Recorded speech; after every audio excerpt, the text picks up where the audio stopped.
আমারে যদি বোকা মনে করে কেউ, বোকাই আমি, বেকুব হইলে বেকুবেই আমি, অসুবিধা কি? আপনার চোখে আমি বেকুবেই থাকলাম, সমস্যা কি? আমরা এমনিতেও তো হুজুরারে অনেকেই বোকাই মনে করে, ঠিক না?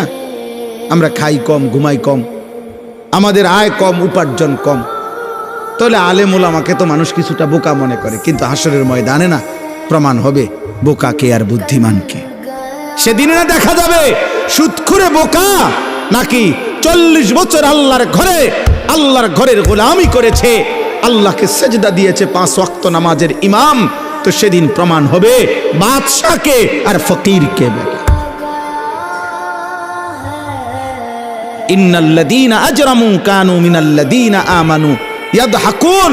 আল্লাহ বলে আজকের দুনিয়াতে নাফরমান আর পাপী ইমানদারকে নিয়ে হাসে, আমি আল্লাহ ওয়াদা দিলাম ফালইয়াউমাল্লাযীনা আমানু মিনাল কুফফারি ইয়াদহাকুন, সেদিন আখিরাতে ইমানদার বেঈমানকে নিয়ে হাসবে।